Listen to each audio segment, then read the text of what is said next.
Welcome to the Flourishing Through Adversity podcast with me, Dr. Kevin Ellers. You know, life challenges all of us. We have setbacks and struggles, loss, and traumatic events that can sometimes rock us to our very core. But life shouldn't be just about surviving these tough times.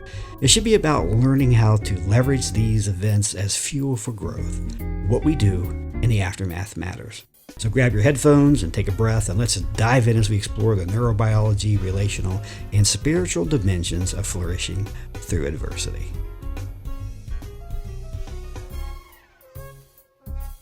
So I've got my rancher, my farmer's hat, and I'm very excited today because on this podcast, we're going to be talking about identity, who we are. This is a little chick. We just got our chicks here. It's one of my favorite things about spring after winter has gone.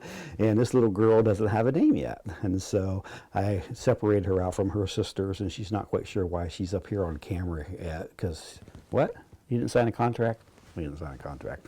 Okay, well, I'll give you some extra food. How about that? How about some berries in a couple weeks? Yeah. If I look at this little girl and I think of all the different labels that I've had and the names that I have had, from professional things like being a lobbyist, being a pastor, being a counselor, being a therapist, and now, being a coach with people.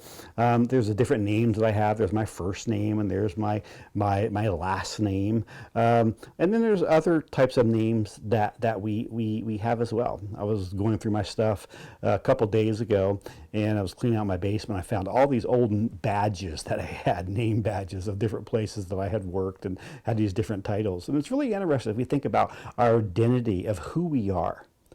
And who do you see yourself to be? And I don't know whether you're 20 years old watching this or 60 or 80 or whatever, but as you've gone through life, you've had different levels of perception that people have had for you and of how you see yourself and how you see yourself as others see you. And that's really interesting because all these things influence how we come alongside people in times of crisis. So I've got a great interview today with Ricardo. And it's very interesting because we were at a training and he was talking about an incident that had happened with him regarding his actual name and how that name that somebody else had given him got changed. And it led me to rethinking about this whole reflection as we go out into the world as crisis responders, whether that's as a therapist or a counselor or a chaplain or whatever, is that we come alongside people and people have perceptions of ourselves, but also we have perceptions of ourselves as well, as far as who we are.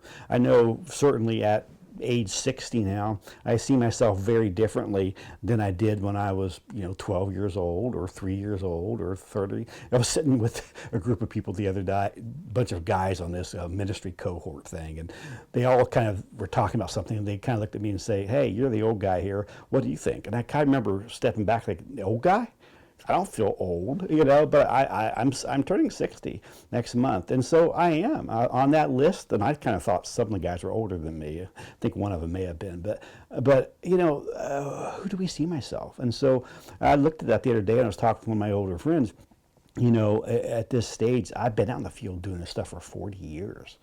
And so that whole piece of that is who do I see myself now today at 60, and how do I help people differently now as my ministerial identity has changed through the years, and how has it changed, and how have I grown? And this is a question I have for you, and we'll have some questions at the end of the podcast after we listen to our interview with Ricardo. But how you have seen yourself and others seen yourself changed you, and how as you are growing and becoming and changing and growing, how has it changed how you come alongside people? One of the things I've said for many, many, many years, and I heard Pete Scazzaro say it the other day in a video. I never had heard him say it before, but I've always said in my class, who you are is more important than what you do. And I think that's absolutely critical because out of who you are will flow what you do. So let's tune in and listen to my interview with Ricardo. And I want you to think about, what are the names that you have been called? What are the labels that you have given? Do you still identify with those? What are the positive ones and what are the negatives, and how have those shaped you? You ready to go back to see your little sisters? Yeah, you're the cutest thing I've ever seen in my life. Yes, you are. Yes, you are. So I'm really excited about this interview today for all of you who are out there. I've been trying to do interviews with people who are out in the field doing the hard work of helping others in times of crisis and trauma. And one of the things we talk about on this podcast is really identifying people who've been through their own stuff in life. We all have stuff. We have a lot of things going through with life that has helped to shape us. And so when I had heard Ricardo's story, with his past experiences, I just like thought this would be a great time to interview. And so thank you for taking some time from your busy day to be on. Uh, can you just start? Definitely an honor. Thank you. Yeah, can you just start by just talking about, we talked about some of the adversity that you had experienced in the military and as an officer, but go back before that as a child. And I know you mentioned you had some cultural challenges that you had had, and we're going to talk about in this podcast some things about identity and how those things shape us and who we are. So just start back as Ricardo was born and what happened. That's pretty long ago, Kevin, but my journey began actually in the state of Texas. My parents grew up in the state of Texas. My parents are first generation Mexican Americans. They grew up in the South Texas area. I was born there. My paternal grandparents, as well as my maternal grandparents, immigrated from the state of Chihuahua, which is right across the border there in Mexico. And so my whole child rearing was immersed in the Mexican American culture. My parents decided to move very early in my life to the state of California. And really, that is where the majority of my pre-adult life was. Went to high school there, and didn't leave California until I left for the military back in the early 80s. So that the cultural background that you grew up with were you in a pretty much more of a Hispanic culture, or were you more integrated within the larger society? What was it like growing up there for you? Yeah, my upbringing definitely was in the Hispanic culture. Some call it Latino. Um, I tend to identify more with the Latino term. However, I'm not offended when people use Hispanic. That tends to be more popular amongst um, the non-Hispanic culture. But my grandparents, both my grandparents on both sides, they were monolingual, spoke Spanish only. So whether we liked it or not, we had to learn how to speak Spanish. My parents obviously wanted us to advance educationally, so they primarily spoke to us in English. And I come from a large family, three brothers, three sisters, and of course myself being number seven. And so initially it was a challenge. Why? Because we had to go to school um, teaching or learning in English. There wasn't any bilingual education back then. That seems to be more popular now. So I actually got a story associated with my elementary days that I would like to share. Yeah, that was a powerful story. It's one of the reasons I wanted to interview you because I think Yeah. about shaping our identity. I think that's really the authenticity piece of that. Yeah, tell a story. Yeah. So obviously this is in a different time, different era when the US has gone through a lot of changes, and one of those changes is seemed to be more of a viewed as being disrespectful if you spoke any other language in public other than English. And of course, my name, Ricardo, is definitely a name, given name that is uh, Hispanic in nature, right? The English version or the anglicized version of Ricardo is Richard, right? And we all know that. And I remember, I think I was in first or second grade and showed up for the first day of class, and I was happy, of course, as young kids are starting first day of school. And I remember the teacher taking roll call, and she came to me, my name, and whether she could or could not, I'll never know. She said, uh, the person by the name spelled Ricardo, raise your hand. And so I rose my hand. She says, you are Richard. You live in America. We speak English, even though I was speaking English. And from this point forward, you will be known as Richard.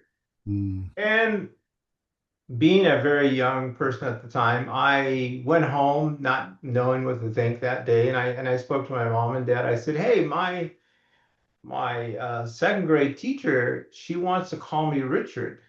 My name is Ricardo. Mm. And my parents downplayed it, God bless them. They said, don't worry about it. It's just for this class.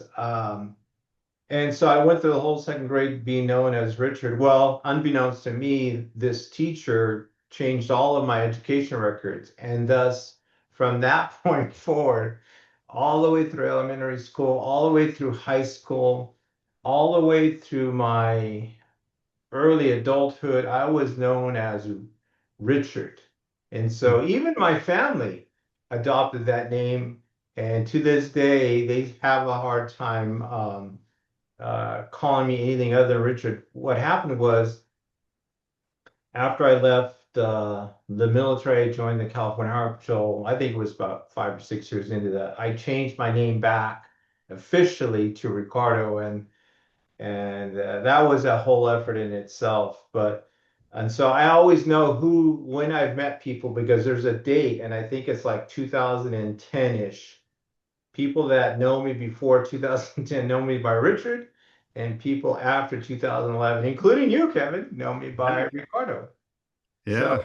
different time, different era, and I didn't really think much about it until now, and I realized, wow, there was a lot of cultural clashes back then with people that spoke two different languages. And of course, we've seen a resurgence of that. I think, this whole notion that, hey, you're in the US, you're in America, so you need to be able to speak or need to speak Spanish. I can remember, Kevin, that people were offended if you spoke to them or spoke around them in another language. They always thought, oh, they're talking about me. And that Mm. was never the case. Wow. So going back to that little boy back then, you kind of took it, but like we were talking about like our self-image, our identity. What do you think that did to you that day? I mean, how did that influence you think? I will say, reflecting back on that, it definitely questioned who I was because I assumed people would accept me for who I am and really didn't matter, what name I had. I mean, I could have had any other name for that matter, but my name was Ricardo Fuentes, and having this teacher arbitrarily just say, "Hey, you are now X," right? That Mhm. it was a little challenging for me to accept at the time, being a very, very young adult. What are we at in second grade? What we're 7-ish, 6 years old, I think. So think about a 7-year-old being told, by the way, your name is now changed after you've been, of course, called a certain your name by up until then. So it was a little challenging at first, but just like a lot of children are very resilient. And I think that was a lesson learned for me that I kept in the back of my mind for the longest time. And I really never forgot about it. And look, I'm still talking about it, Yeah. many years later. Yeah. Well, I'm glad you were able to reclaim that. But what I find interesting is, though your family started calling you that, the same way. It's like this one woman has that power to like make this major influence of your life that affected you for years. I just think about that because I remember when I took Spanish back in high school or junior high, I don't remember which it was, they assigned us, you know, uh, a Spanish name, and so they didn't. I don't know if they have a name for Kevin in Spanish. I don't think they did. So my middle name is Lee, so they call me Luis. And so for the whole year, I was known as Luis. But then after the class over, I went back, to Kevin. But for Yeah, you, that stayed. So that's really interesting. yeah. So It's definitely an experience that I hope that no child would have to go through. And mm, we're in a different era now. I would assume that my kids are grown now. They're obviously not in school, so I have no little ones in school. So I would hopefully assume that people's names are accepted for what they are, and unless people want to be called something else, right? yeah. Because there's different variants of the name of Ricardo. Rick is one of them. Ricky. Hmm. I, I always say no, that's not my name. My name is Ricardo. So. Yeah, yeah. Well, that's good. I'm glad you're able to say that. So, Mhm. so you get up, you go through high school, and you go into the, I think, military first after that. And we had talked about, some of the adverse things that you'd experienced, and you talked about PTSD, or I like to call it PTSI, injury versus disorder, but Right. whatever your language is talk about then going into the military, that identity thing, and what was that shaping like for you, and how did that influence you? You know, as I joined the Air Force back right out of high school, you know, different reasons why people join the military. I know it sounds kind of cliche to say I wanted to serve my country and do something that was bigger than me, but that was actually the reason. And another quick story about, unfortunately this culture clash. I remember, and I didn't talk to you about this before. I was in ninth grade of high school, and my counselor brought me in, wanted to know what my aspirations were to, once I left high school. And I flat out told her, I said, I want to join the Air Force. I knew from a very early age I was attracted to that. And she looked at me kind of uh, almost as if she was like, yeah, right, type of attitude, like, yeah, who are you trying to kid, right? And Mhm. she says to me, she says, well, the military is very admirable. That's definitely a career. She says, but it's a very difficult service. I've heard that the Air Force is much the more difficult branch to get into.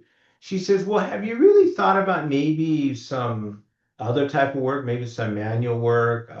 Me, a mechanic definitely is a good line of work, maybe janitorial services. And I obviously I was 14 at the time, I believe. And I said, well, wait, I said, that has nothing to do with me going to the Air Force because I wanted to fly. I mean, that was my aspiration. I wanted to be a pilot, right? But unbeknownst to me, there was other requirements that I didn't meet at the time. But that was another, now that I remember, another clash, if you will, that formed me because when I finally joined the Air Force, I was extremely proud of myself because why? I remember this counselor telling me, "Hey, in other words, you got to think of something else." And I had one more encounter similar to that, and I'll fast forward to my early years in the Air Force.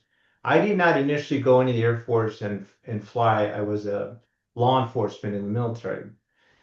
Since I could not fly as a pilot because I did not have the education at the time, I decided to apply as a B-52 gunner. So the big B-52s that they're still flying these days, at that time, still had gunners on board.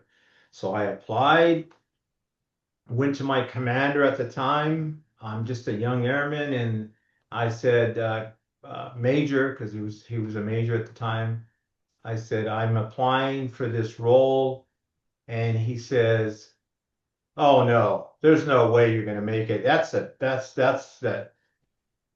that requires a lot of knowledge. I wouldn't even think about that. So don't even bother. They're not going to accept you because basically what he was saying that."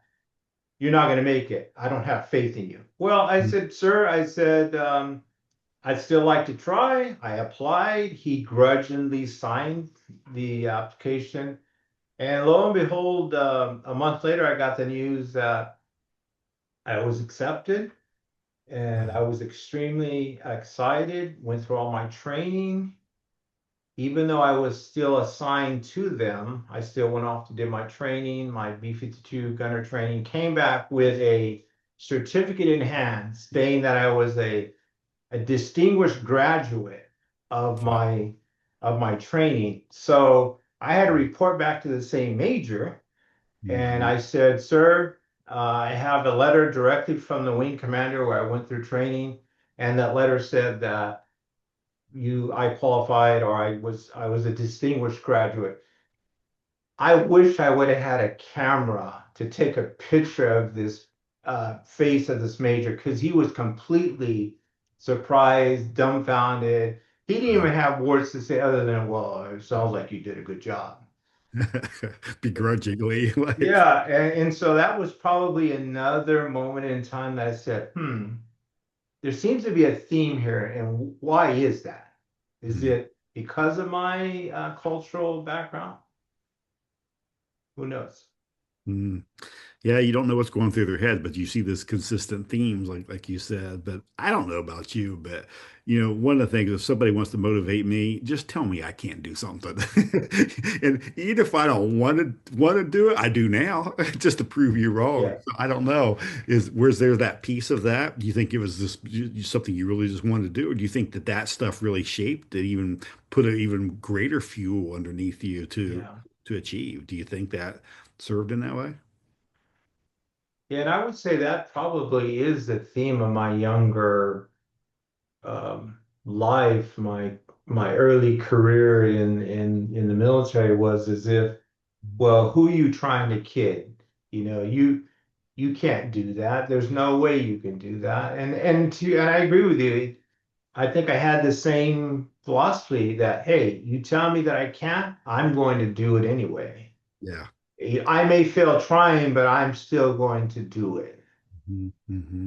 Who did you have anybody who came alongside you who felt really believed in you? Or was it just yourself, or did you believe in God at that time, or like what about that? I was raised as a Catholic.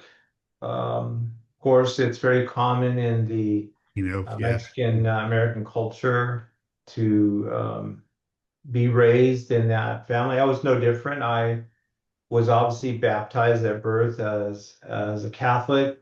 I went through my first Holy Communion, my confirmation. My first marriage was through the Catholic Church, and so I checked a lot of the boxes, right? But when I joined the military, I really lost touch, if you will, with that religious component because I remember as a kid, I had my own little Bible that I used to read, and of course that's a requirement in going through the Catholic training. And I had lost part of that when I joined the military. So it wasn't until my first crisis that I had during the military when I unfortunately had to divorce my wife because of some infidelity. That is when I really reached out again to the military chaplains, and they helped me through that first really tough time that I experienced as a young adult. Mm. Yeah, those critical life events like that kind of make you stop sometime and kind of recalibrate and kind of wake us up a Mhm. little bit. Yeah, yeah. Did you have anybody that you felt like here, on Earth who really felt like believed in you, or was this kind of more of just the internal fighting to, you know? Yeah. My parents, my mom, of course, moms are moms and they're going to love you regardless. But my mom was always my biggest cheerleader, still is. Mhm. My dad, of course, it was more a little bit more distant. But I definitely did not have a bad relationship with him. It just seemed as if I didn't get the same support as far as emotionally, psychologically. But I would have to say it was my mom. And then as my younger brother joined the military himself a couple years after I did, he really became my confidant, the person I relied on a lot, because we talk the same language. He joined the Air Force as well, Mhm. and so I think he with my mom were my two greatest cheerleaders, supporters, both emotionally, mentally, psychologically. Mhm. Yeah, the reason I asked that because growing up, back in high school, I was interested in riding my motorcycle and hunting and all that stuff. Had no desire to be an academic or go to school. I mean, I didn't even take. I took like the basic classes because I could like just kind of go through and get an A or B without even trying. But then I remember this conversation I had with a shop teacher. It's like, hey, you're smart. You can do better than you can do more than that. And I remember that I was like, but really not really interested. But I did finally went to Bible college, and got my bachelor's. But I remember this conversation in the hallway one day with this professor coming up to me and he said, so where are you going to do your master's at? And I'm like, I could never do that. And he's like, what do you mean you can't do that? I said, I'm not an academic. He's like, you're smart. He said, you could easily do it. I'm like, you think so? He's like, I know you can. And I Mhm. never forgot, it was probably a 2-minute conversation, but that one person, I remember looking in my eyes like, yeah, you can. Like, why do you doubt yourself? But it was a transformational piece of that. And then, went on and got my doctorate and stuff. But it was like I go back many times to that. But my mom and my dad really believe, but that just that one conversation. And I've never forgotten that because I think as us as helpers and especially now that I'm mostly doing as a coach. I'm so affirmational to people that I'm working with because I think these conversations do matter when we are times of crisis, like, hey, you got this, I'm here with you. And so I just think those are so important. So that's why I'd ask that question. If there's anybody who, you remember to like, hey, sometimes it's just a peer, it's like, hey, you got this. Yeah. So yeah, And there were many people along the way, prior military supervisors, just like any other career, there's the good and not so good when it comes to supervisors, managers that um, you look up to. And there was definitely a couple of them in the military that I definitely aspired to be like them yeah. because I felt that they had their stuff together, right? And we emulate those that we think are successful. And there's been a few of those along the way. Yeah, yeah. So you talked about, going through some rough stuff and with the influence of this with like the PTSD and stuff. Whatever you're comfortable sharing about that. Yeah. What happened with that and what was the influence on you and how did it kind of shape you through those experiences? So ironically, my post-traumatic stress did not come when I was flying in B-52s. So fast forward, I left the active duty Air Force. Why? Because the Air Force got rid of the gunners on B-52s. Mm, In the Air Force's infinite wisdom, they decided that the gun was no longer needed, and thus the gunner was removed. They offered me another flight position, but I was already looking at the California Harbor. So I got out of active duty, went back to California. And it wasn't until 6 years into my role as a CHP officer that I went back to the military, joined the Air Force Reserve. And this was in 2000. And so 2001, we all know what happened. Of course, I know you've shared a lot of the stories that you experienced with Evan. the Twin Towers responding there. Well, I was actually in Kuwait at the time on a deployment there. And we watched it live on TV like a lot of people did. But for us, it was like 5 o'clock in the evening. And I remember vividly somebody yelling, because we were in this kind of like this makeshift barracks, but it was well equipped. It had a TV and things. And they were yelling, the United States is under attack. So a lot of us went running to the TV, and sure enough, the image that we've all seen the Twin Towers, smoke coming out of the top. And at that moment in time, I said, I'm not going home anytime soon. Mm. And sure enough, we got extended because we immediately had to run to our helicopters because I was by then a helicopter H-60 gunner. And so I remember we flew around our base hours on end, not knowing if there was going to be another attack or if it was a coordinated attack. We finally came back. Went home and got activated active duty for 3 years. And during that 3 years, I got deployed to Iraq 3 times. And flying in combat search and rescue missions, we saw the worst of the worst. And our job was to fly into landing zones that was um, bullets flying at us. And of course, we protected ourselves because we were not a Army helicopter with a big red cross on it. We, of course, were considered combatants. We had our own guns, and I manned a gun, and I'm sure there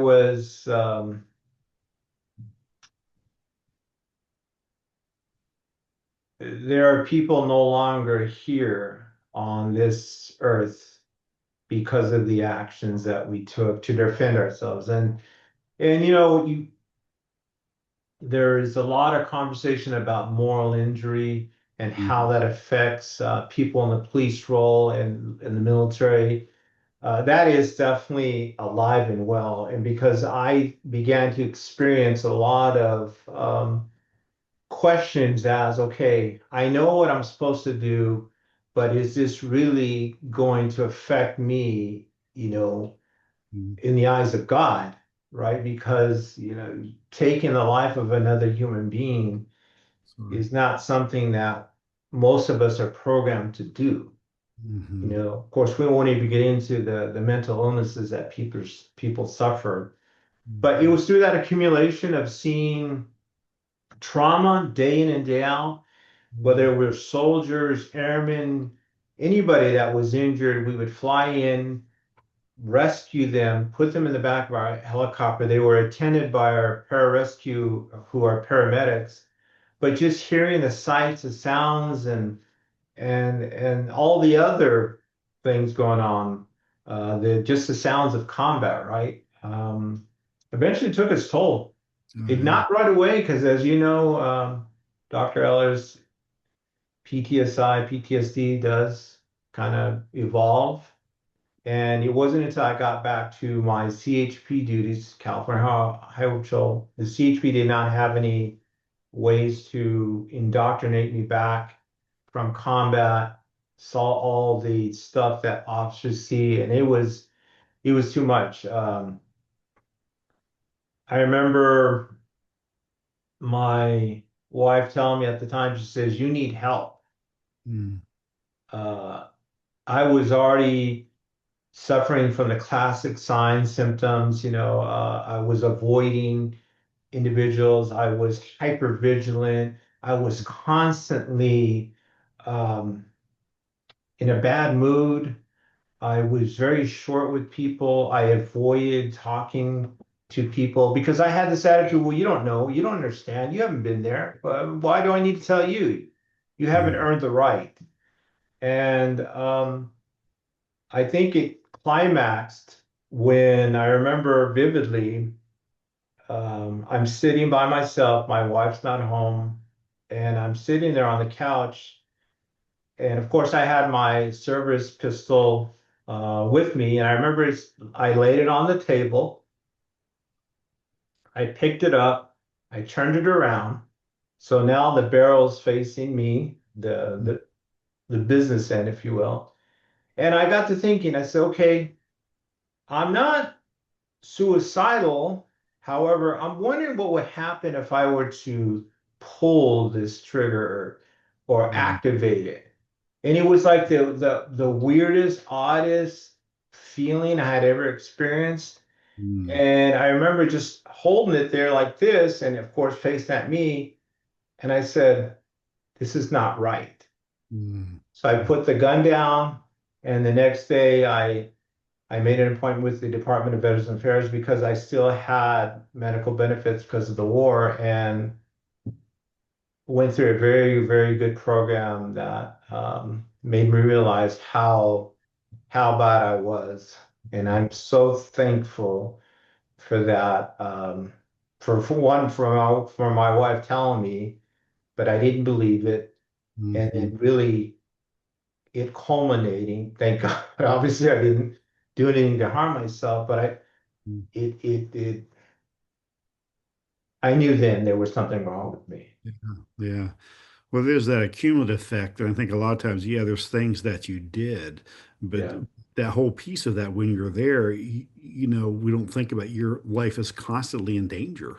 Mm. Well, so your life's on that line and you just buckle through it and keep going. I find this a lot, as a chaplain like you with police, we get a lot of former military guys who come back and then just go right into law enforcement. Yeah.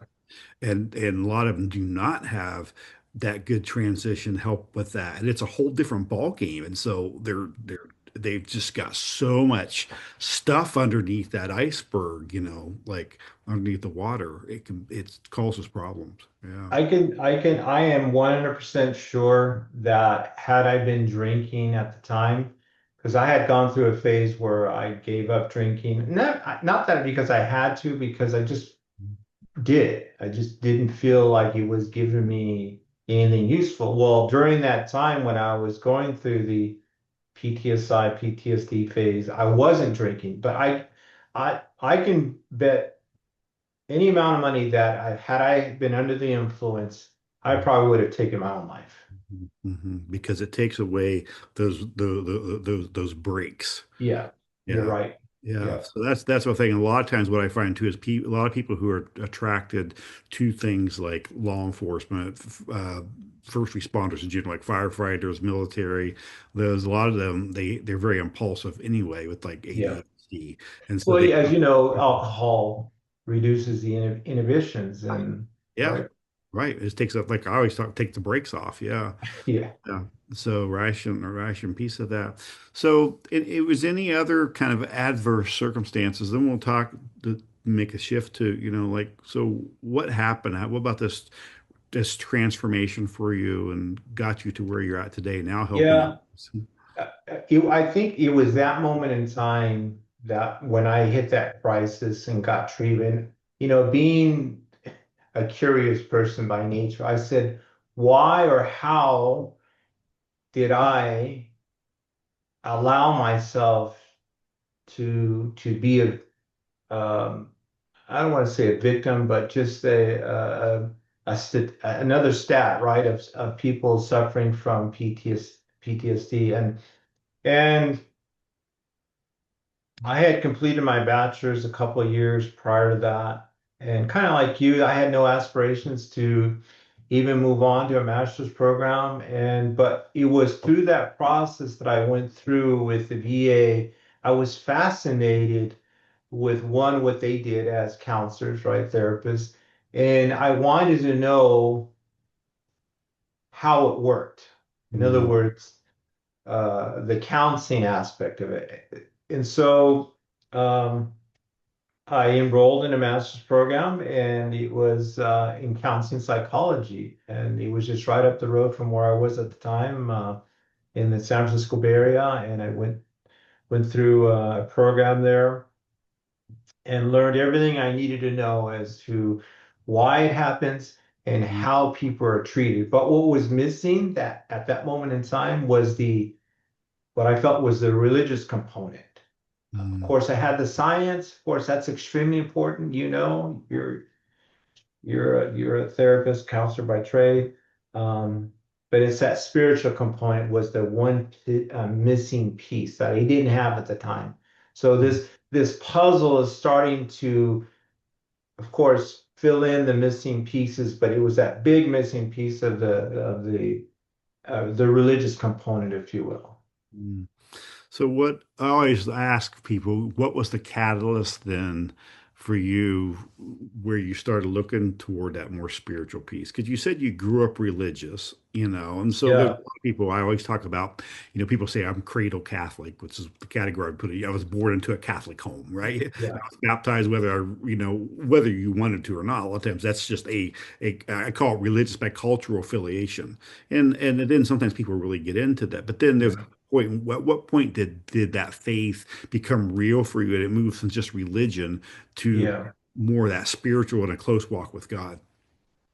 Well, as I mentioned earlier, I was activated 3 times. So that was after my second deployment, that incident I just mentioned. I got activated one more time after that. Went downrange again into Iraq. And it was there that I feel the last piece, that religious component, finally found its way back in. I remember very vividly, I had some downtime, and I remember there was an announcement that there was going to be a Catholic mass. In other words, a military chaplain was coming into our base. We were forward deployed in northern Iraq, and I remember thinking, "Wow, this military chaplain coming into a contested area, and he is risking his life." So I immediately resonated with that, and I remember going to him after the first mass that I attended. I said, Father, I said, I'm so thankful that you're here. I said, I've resonated with your masses, and of course your speakings, your teachings. I said, can I help you? Meaning, can I help you with your mass? Of course, he didn't have any altar, people, boys. Mm, He said, sure, it is a tradition that we do have help. And so I volunteered and began to participate in masses when I could. And he actually allowed me to do a couple of readings from the Bible. And so really, I think that is where God came back into my life and touched me on the shoulder and said, this is what has been missing. mm. And that is what set me on this path that I've been on. Wow, that's really cool. That's a great story. So, when we have these things in the past, the adversity and the PTSD, you still have triggers, but what Mhm. has healing looked for you, and how has God been a part of that in that journey? Yeah.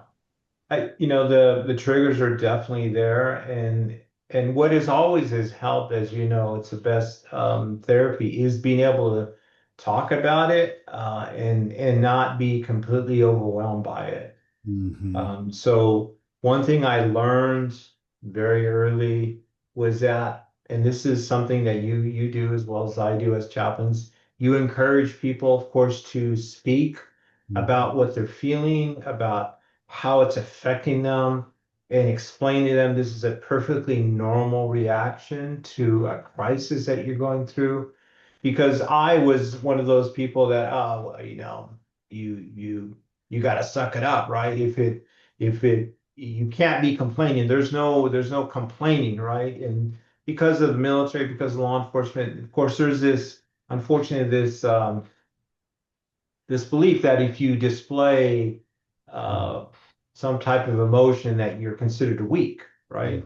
And I learned that that's completely dumb, right? And so talking to others, being in group, I remember going through a master's course. Part of the process, you have to go through your own group and individual counseling. And so it was through that process that, okay, talking is good. Hmm. Talking to others is excellent. Telling people how you feel, and having people listen has a great effect Yeah, on one's ability to cope.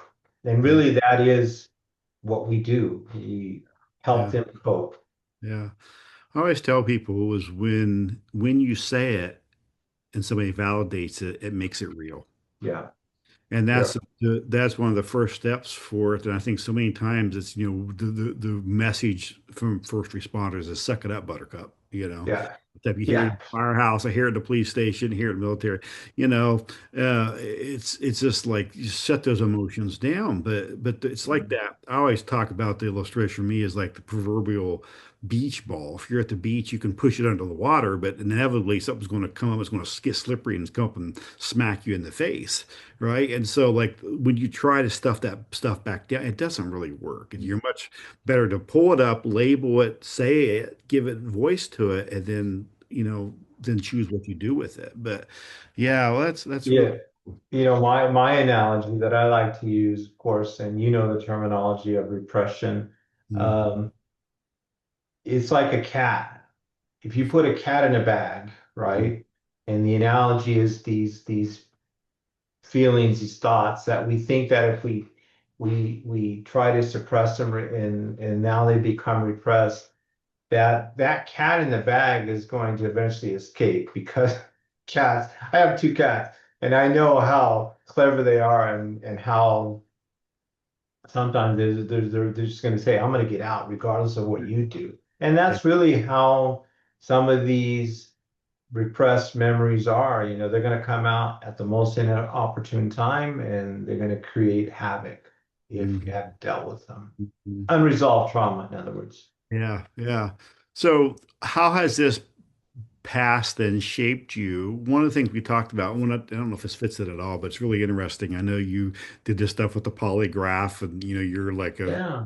expert with that and actually teach this stuff. But one of those things is I know, especially working with cops, they're very suspicious anyway because they live in a world that are trying to hurt them and other people. And there's that blue line, that blue wall. Mhm. But I talk about if you're going to be a good chaplain or help these guys and gals, you have to be authentic and you got to be genuine and you got to be real and open, So that whole piece of that, because they can see through that in no time at all. So how has that shaped you as a chaplain from Ricardo, then Richard, now back to Ricardo as how you help But people now? you're absolutely right about the cops are very suspicious individuals. And really, just to kind of talk about my polygraph, I became a polygraph examiner after leaving the California Highway Patrol. So um, I felt that that was the right thing for me to do at the time. I was a good interviewer slash interrogator. And so that is one of the components of being a polygraph examiner is to be able to interview and interrogate.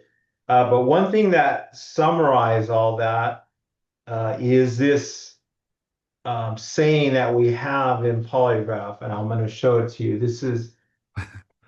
And It go. says, "In God we trust, we That was all telegraphed. others we polygraph." I love it. So, so that is true. And so, in the polygraph world, everybody's lying until you prove otherwise.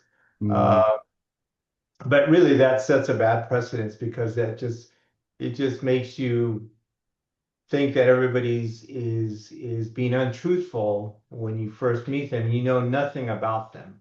So a lot Mhm. of these things that I've experienced as a cop, as a polygraph examiner, I've had to unwind and say, okay, it's not that, right? Not Mhm. everybody's a liar, not everybody's a criminal.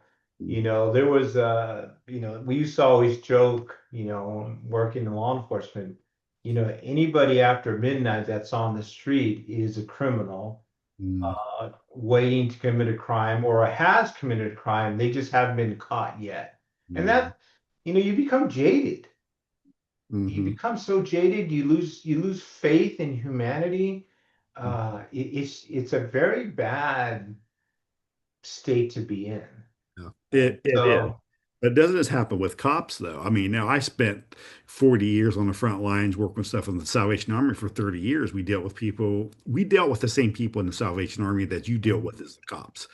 People who are chronically troubled, facing mhm, stuff, and there is that. I mean, several times, people would come in and you could just see in their eyes, they got their story, and it's mhm, like and it's easy to become jaded. So here's the challenge, I think, for us with our backgrounds and when we have been hurt, or we have been abused, or we have had things happen to us, how do we as chaplains or Mm. crisis responders or helpers, what helps us to get overcome that and Yeah. not, I mean, there's a piece of that, Jesus, I think Jesus's mandate to us is be as wise as serpent and harmless as doves.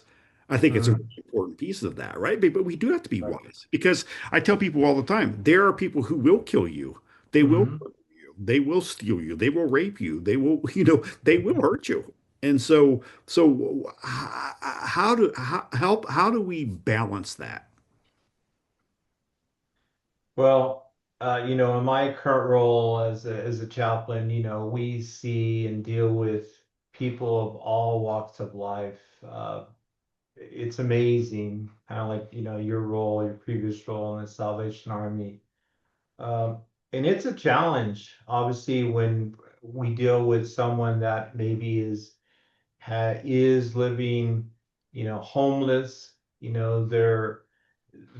they may be abusing substances, alcohol, or the extreme opposite. We're dealing with someone who's living a very comfortable life, very affluent,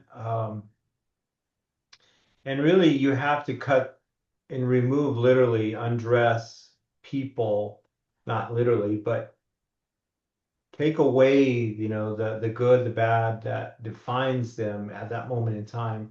Because I guarantee you, maybe one time that person who is living on the street maybe was very successful in the eyes of others, and maybe they were, and maybe they had. And it's really easy to look at society and say, oh, we have the haves and then we have the have-nots, right? And once you start trying to categorize people that way, then you start showing bias towards one or bias against the other. And I really, really focus on that. And I pray, I meditate, and I trust, my instincts now as a chaplain, that everybody eats, breathes, the same way I do. They just happen to be in a different circumstance than me at that moment in time. And Mhm. and and I like to be able to think that nothing is permanent. And so, meaning that, I go back to my childhood as a young Hispanic male, I could have easily been angry at the world and cursed everybody in a certain way because of how I was treated. But I learned from all those experiences and feel that I'm a better person because of that. So adversity can shape you in a positive way if you allow God to help you. And really, that is by far the greatest lesson that I've learned throughout my whole life. Mhm. When it comes back, I think regardless of our circumstances, we always have choices. Yeah. I think so many times we think, well, if this person treated us different, this did, then I would be or I would do. I'm like, no, God doesn't give us that Mm. out, But the other thing I try to balance that with is there, but for the grace of God go I, you know. Mm. And so when basically I deal with a lot of people in law enforcement, I always ask these young rookies coming in, it's like, Mm. what, why are you doing this? Mm. Why do you want to be a cop? And it's like but sometimes you get some people who they have had it's a sense of calling, that they want to make Yeah. the world a better place. They want to protect. And so, the old saying, hurt people hurt people. Well, sometimes they do, but hurt people can heal people too. Mhm. Right. And so there's that whole piece, that choice. And so I do know people who have gone law enforcement, and I deal with them a lot of times with this, where they haven't worked through those stuff in their past. And so they become angry and belligerent and control Mhm. freaks. And they're the bad cops that you felt on the road. But every time you start unwinding that and I sit down with them, there's a trauma and a story there that they've Mhm. had a lot of dealt with trauma in their past. So we all do. So I think that's for us, for you, we come to that sense of awareness and saying, hey, who am I now? Um, I think that's really, really important. And then what am I going to do with that? Yeah, I want to touch on that for a second. In the cop world, they term that condition, if you will, a bad cop that maybe abuses his or her position, and even people, we call that officers that are badge heavy, Hmm. because literally the weight of the badge, they feel that gives them some extra power or authority that they can mistreat people. And I saw it, unfortunately. I saw officers with the California Highway Patrol mistreat people, and of course that was when I had to step in and get them to stop. But unfortunately, there are some officers that won't do anything because of the peer pressure. They feel like they're going to be called out, say, "Oh, you're not one of us. You know, why are you in law enforcement?" So I will agree that the screening is good, but it's not perfect. There are going to be some people that slip through that have unresolved issues. And Hmm. unfortunately, it will rear its ugly head Hmm. while they are dealing with others. Yeah. I want to pick up that metaphor you just said about badge heavy. Sometimes it's heavy as far as, I have power and authority, but I want to talk about from a different perspective. Wearing that badge is a heavy responsibility of day after day. Get more and more trauma. And that's why I find so many Yeah. cops, they don't take care of themselves. They go to choir practice, Yeah. just for us that's going out and drinking, or whatever. Yeah. But there's that piece of that is what do you do? When do you wring that sponge out? How do you take care of yourself emotionally, relationally, physically, and spiritually? There's a saying, and it's not just with cops, because people can abuse that authority, whether you're the owner of a company or even pastors. I deal a lot with people who have had religious and spiritual trauma. We're people who they grew up out of this stuff. There's an old saying that says the earth quakes when a pauper becomes king. Mhm. And if you have unresolved stuff from your past, then you like fine, you get the badge, you get the authority, then people can take that out. So I think that's why it's so important for people to look at here's what I experienced and here's how it impacted me. I have a choice now to make different choices. Mhm. I'm going to choose to be healthy because then they could be like you and go out and make a difference in the world. So And on the same lines about the, being badge heavy, it does take a different context too, because the weight of mhm. the role, the weight of the experiences can literally Oh weigh yeah. you down. And without that badge on your chest, you wouldn't have those experiences, the trauma, the grief, and being jaded, with society in general. And as you know, right now, there seems to be this anti-cop environment, unfortunately, and it's causing more and more stress with these officers. And it's causing good people to leave law enforcement, or they stay and they're angry and then they cause harm to others. Hmm. Oh yeah, I've seen that a lot. I've had a lot of those conversations with officers of this past Yeah. since this whole, defund the cop stuff that's happened, especially here in Illinois and some of that stuff. They're just like, I remember this cop sitting with me and he said, "I'm tired of my child going to school and the kids pointing at him saying, 'Your dad's the bad guy.'" Yeah. He's like, Yeah. I never had that before. I have people who are driving 3 hours to a different state, Mm. to work as cops because of how they're being treated within their own environment. So it is hard. So I think, look at that from badge heavy when we come alongside law enforcement or first responder, whoever, to understand the weight of that and then to ask them, how are you taking care of Mm. yourself? It's so important. Yeah. Yeah. So, when you think about that whole element, is there anything, we were talking about this earlier about the things that we have in the past and how we learned skills or things that we can bring forward to a cop? Is there any way that doing the polygraph stuff, um, or anything else has helped shape you and how you can bring those things forward to help with people today as a chaplain? As after I left polygraph, and polygraph was good to me in the sense that uh, I divorced earlier, but my wife, I met her through polygraph. In fact, I was teaching down in South America. Had a friend, late friend who's now gone. he had an academy down there, a polygraph academy, and he asked me, he goes, "Hey," he goes, "you got to come down here and teach an interview and interrogation class." So I did, and my wife attended the training, and that's where I met her. Um, but really, what polygraph taught me and how it shaped me was, again, as I interact with people and would call them out, of course, when I would discover that they were not being forthcoming, I would never use the word lying. I would never say, "Oh, you are lying to me." No, because it's just a misinterpretation of the facts.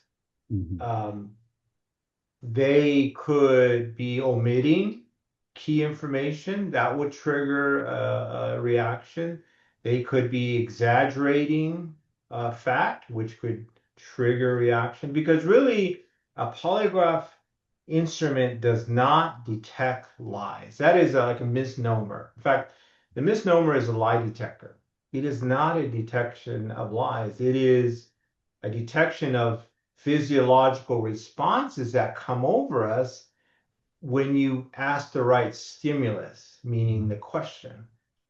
It creates an And internal response so that just that can be measured. yeah, and so what I learned from that was that people are triggered when they are stressed. And a polygraph examination is stressful. I went through it numerous times as a student. I remember when I applied right out of high school before I joined the Air Force to work at 7-Eleven, they made me take a polygraph exam. Can you imagine that? To work at 7-Eleven? And I passed, of course, uh, uh, but I remember it being so stressful. So what I learned from that experience that I use now is that, look, when people are in crisis, they are triggered emotionally, spiritually, mentally. And it's up to me as the chaplain to understand this isn't their normal state, this isn't their normal reactions. Mhm. And they are going to need someone to understand potentially how they feel, to be there, that ministry of presence. I obviously know as a chaplain, I can't fix them, nor would I ever try to, because that's not my job as a chaplain to fix people. It is to provide the presence there that's going to hopefully comfort them for that moment in time, while others come to be with them. So really, that's what really shaped me, knowing how people react under stressful environments and how can I understand that and help them. Because my job as a polygraph examiner was not to, shine a light in their face and say, "You're lying to me. You need to tell me the truth." No, it's just the opposite. You tell them, "Hey, look, I understand there are certain circumstances. You fear the consequences of not telling the truth, Mhm. but I want to help you pass this exam, and you just need to be forthcoming." Mhm. So it's something similar we do with chaplaincy, is that we let them know it's okay to speak and Mhm. to demonstrate and to feel and be angry. Mhm. You can be angry at God. You can be angry at, the victim or whomever. I mean, you know this. You've been in that predicament before, where people are going to display their emotions and direct it at whomever they feel at the moment in time is the reason for it. So, Yeah, it's so important because I say a lot of times when people are in a state of crisis, they're not thinking rationally. yeah. They're on emotional overload, and you hear a lot of, bad philosophy, bad theology coming out of people's faces in times of crisis that they'll correct later. And so, one of the things I found as a chaplain, sometimes when you show up on scene, especially if it's on a police scene, you're in uniform, and they may only get that you're a chaplain quickly or whatever. Just one more person in Mhm. uniform showing up for that. Yep. So they could have some really negative reactions, and then they may be mad at your God, like, and they may Mhm. feel guilty. If you ask a question, like trying to figure out what you can help them to draw on for faith or whatever, then they feel guilty because they haven't been to church in 2 years, or Mhm. there's those type of reactions that come from people. So how do you hold space for that? So, but yeah, I think it's how do you create a safe environment? It's like it's okay. I think it's a really important part of that. Yeah. So what do you think, who is Richard now? That's, Ricardo, Richard, now back to Ricardo. When you think about Richard versus Ricardo, what what is this transformation for you? Who do you see yourself as today? Has that healed, and how has that shaped you today and how you are with people? The Richard phase, and I have now, if I think about that for a minute, yes, I believe so. I'm getting close to being no more longer as Ricardo than Richard, because I was known for Richard for a very long time. You got to remember, I was what, 7 at the time, and I changed my name because my driver license, California driver license, my social security card, my military ID all said Richard, and it took some time to change it back. Why? Because when I went to the DMV, they said, "Well, you need a court order for that. You just can't come in and expect us to change your name." I said, "Well, my birth certificate Yeah. says Ricardo," and so they were dumbfounded. They didn't know what to do. And they said, "Well, how did you get a social security card?" I said, I don't know. You're asking the wrong person." So Thought you were lying. It's identity fraud or something. yeah, exactly. And so as I look back, I see Richard, as that person, knee deep in the military, knee deep in law enforcement. Um, and I had some very challenging times. I had, of course, uh, the death of my first child at a young age of 18.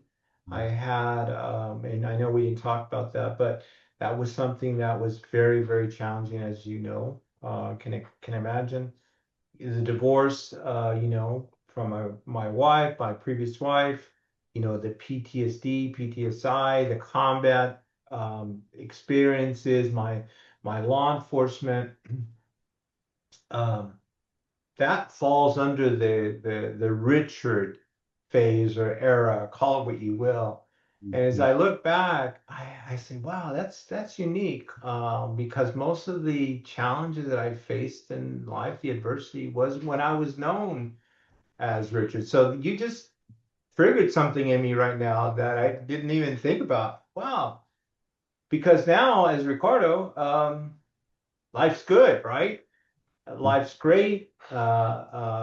I have made so many wonderful friends now that I'm a chaplain. Of course, you're right up there, Kevin, and it's just opened up this a completely different world for me, and it's amazing how great God is, and gives people like me those opportunities, those. I don't want to say redemption, because I really have never considered myself to have done bad things, but it's just given me another lease on life, if you will. And it's amazing now that I think about that. Mhm. Ricardo, Richard, Ricardo. So yeah. So the second phase of Ricardo is definitely uh, great. Yeah. That's the coach in me. Yeah, yeah, yeah. You're great. I'm gonna have to sign you up.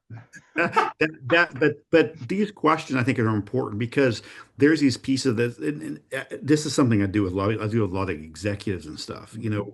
They've kind of lost themselves in the Yeah. corporate or whatever.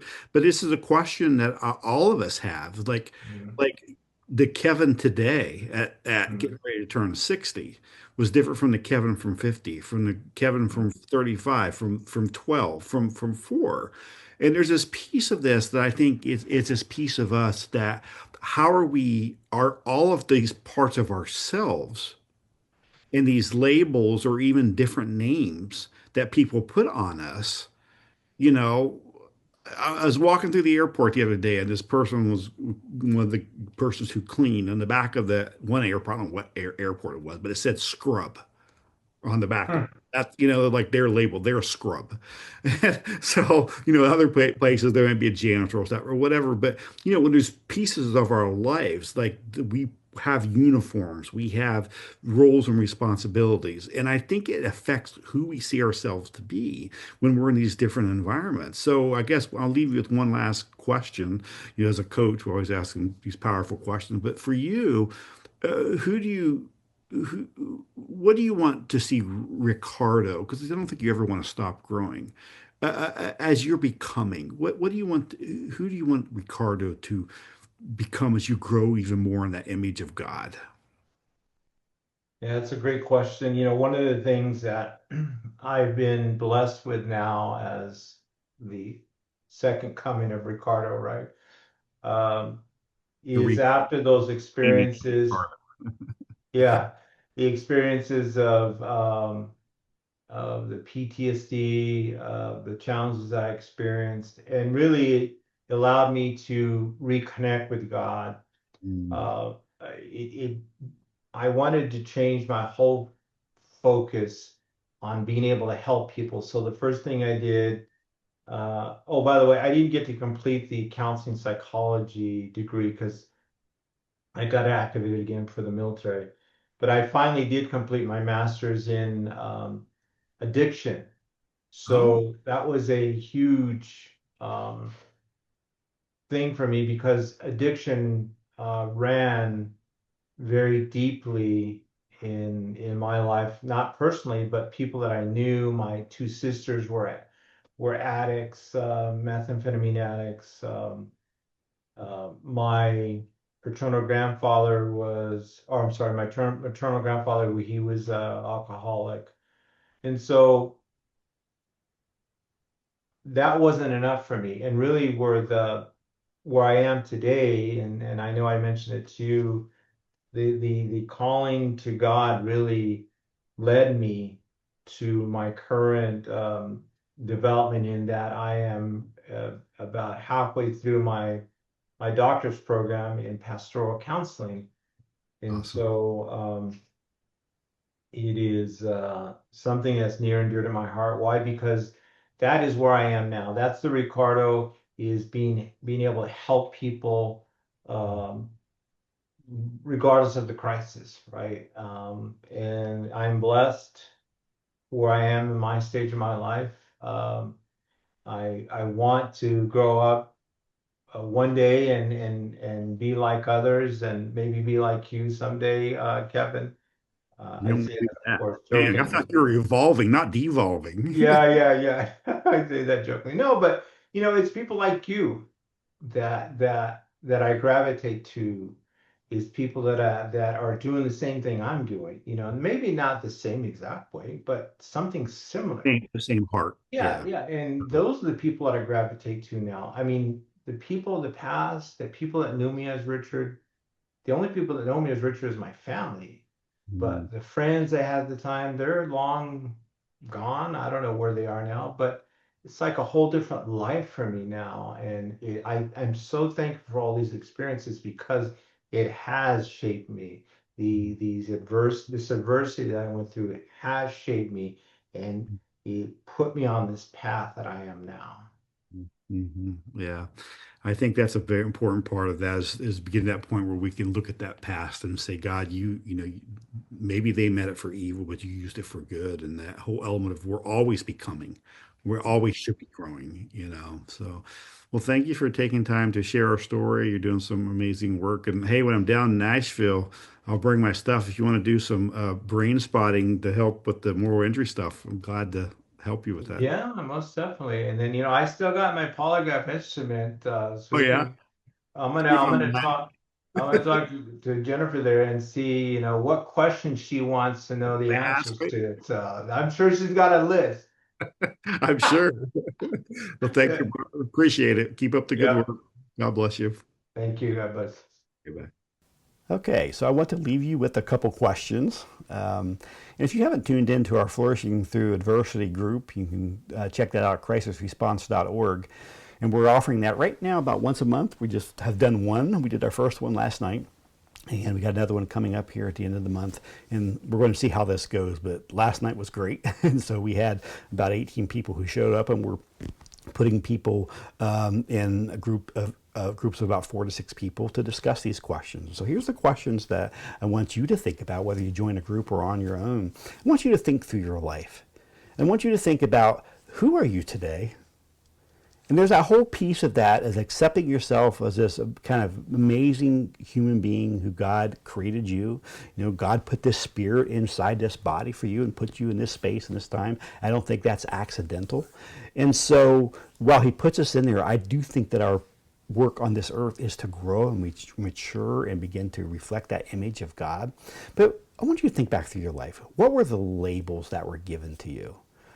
Growing up as a kid, I was a skinny little kid. I talked about that before. I used to get bullied and picked on.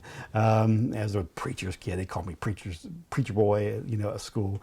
And so over the years, these labels and all these different, badges or job titles that you've had through the years, how have those shaped and influenced you?